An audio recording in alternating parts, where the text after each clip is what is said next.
All right, so today we're going to be talking about the different executive roles. Now, we're not going to probably finish this because it's kind of a two-parter. So, what you start today, we'll pick up tomorrow. I'm not even going to put it in two different clips, okay? So, uh, first off, you guys know you need to practice your political cartoons. Go ahead and pause it if you can for like, I don't know, 20 seconds. Try and figure out what's going on here. I'm assuming you paused it, so I'm going to go over it. But if we were in class, I'd point out that here we've got, I'm just a bill guy. And you notice it says House Health Bill. We have the Senate Shredomatic saying hello bill. And what it's implying is that the Senate is going to rip up the House bill. So while it went through the first four stages in the House of Representatives, that bill is not going to pass in the Senate. Therefore, it is not going to become a law. So some of the things we talked about, roles of the executive branch. All right, so here's another cartoon. Go ahead and pause it for about 10 seconds, 15 seconds, whatever. So assuming that you paused it, now we're going back to it. Let's break it down.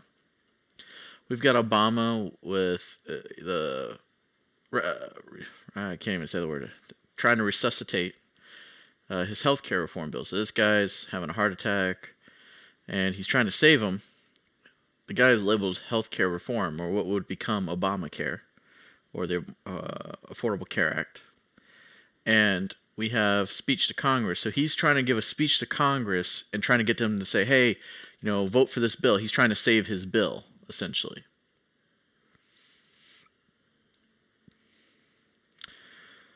So, how does the president deal with public policy? Remember, public policy is just a fancy way of saying our laws, so the things that the government works for. So, let's get back up my little notepad. Okay, so public policy for you guys, just think of it as our laws, or that type of stuff. So how does he interact with it? Well, he talks to legislators.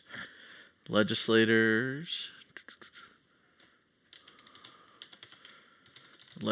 are essentially a fancy way of saying congressmen. Okay, so don't get tricked up. Again, they're just using another term. Executive departments. So executive department. It's just another way of saying his cabinet. An example would be Secretary of Defense. Okay? So, again, we've talked about it. We've talked about the cabinet. They're just giving them slightly, they're wording them just differently. And unfortunately, guys, I don't know how the SOL is going to say the exact terminology. So that's why you've got to learn these different ways of saying kind of the same thing. Don't always love it. I wish it was sometimes, hey, we just had one title for everything, but it's just not how it is. Agencies, that's going to be agency, well, if I can type, is going to be your CIAs, your FBI, your FDA, Food and Drug Administration. They're the ones that make sure you're not eating poisoned meat and stuff like that. But the point is, all those alphabet soup type organizations. And citizens, hey, it's us, to influence lawmaking. So he deals with all these people in the process of a bill becoming a law, even though, as we went over earlier this week, he's not a part of the bill-making process, the lawmaking process, until the very end, technically. But, I mean, if we watch the news, that's just not how it works. The president has a big say on what's going to happen. In fact, they want you to know he plays a key role in the policy-making process. Policy-making, let's just make sure, because I don't want anybody getting upset. Policy-making is just another way of saying bill-making, law-making, how a bill becomes a law. So we know he plays a key role because he's the one who has signed the bill. It says so in the Constitution. It's one of those express powers. But here's where we start getting into the things that you got to know the different names for. So you see here, Commander-in-Chief. Get used to seeing the word chief. It's going to appear over and over and over and over. So, time's for my blue clues. Let's get out our handy dandy notebook here. And I'm going to give you my short way of remembering this. Now, I still think you guys should write everything, but, I know you like to do this sometimes. So, Commander-in-Chief, short version of that is military. Anytime he deals with somebody using the military, he's acting as Commander-in-Chief. One down. So, next one, we have our Chief Diplomat.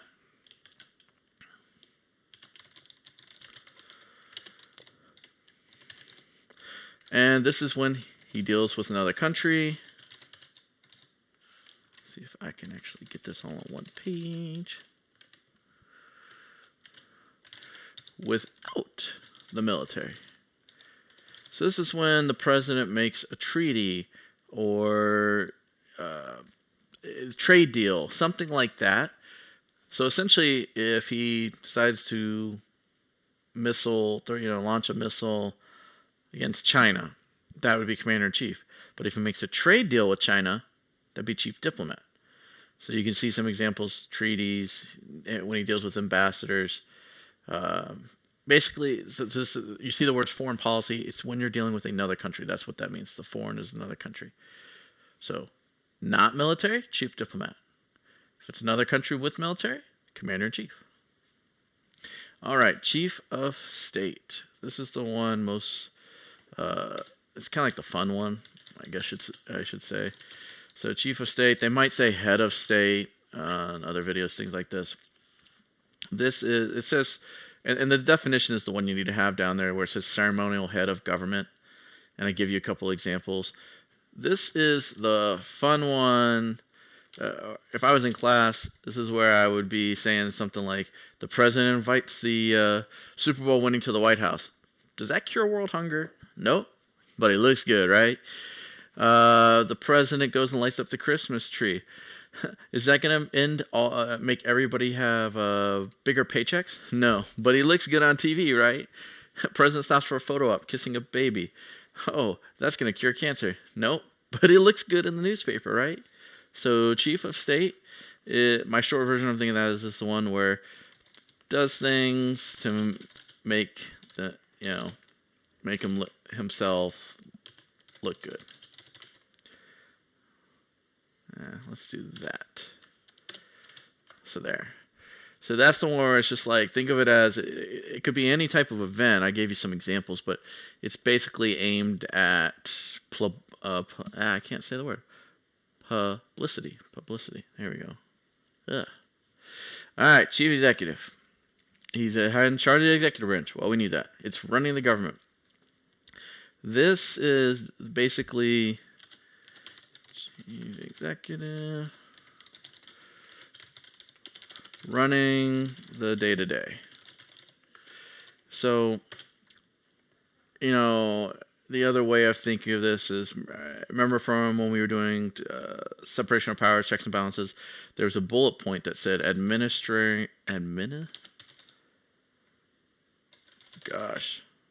federal bureaucracy.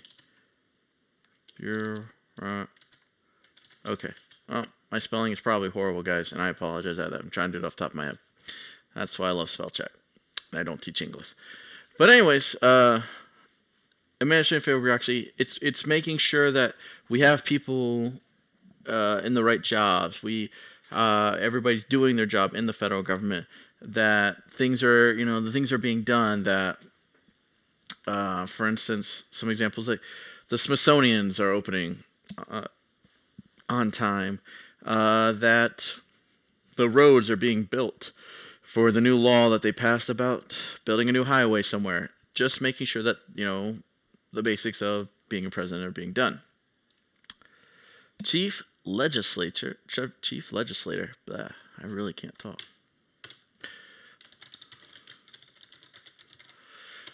Anything he does that involves Congress. So anytime he gives them a speech, once a year he'll do a speech called the State of the Union.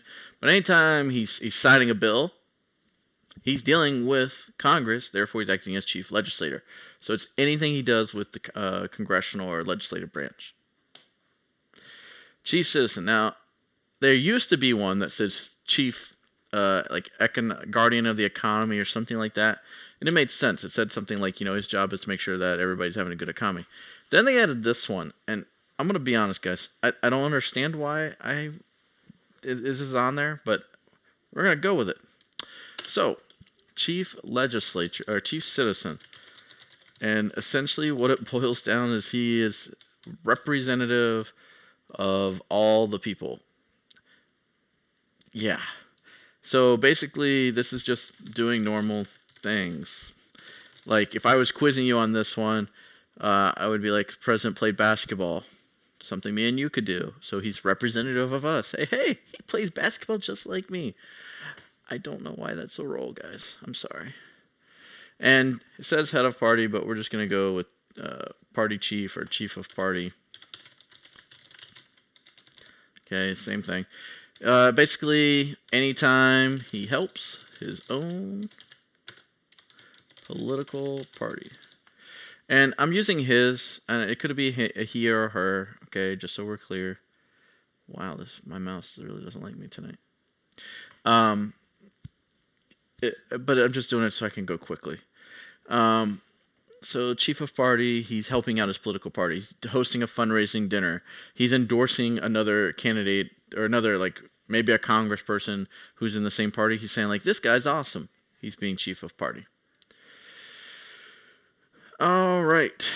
And so we're going to stop there because that's pretty much what you should probably focus on for one day getting done. I'm going to start introducing the project in a separate video. I'm going to include it here. And essentially the plan is tomorrow, Thursday, you would be finishing the notes on executive branch. Then you would be working on your project some more. And then Friday is supposed to be a work day. I might have like another little review assignment I want you guys to do. So, till then, see you guys later.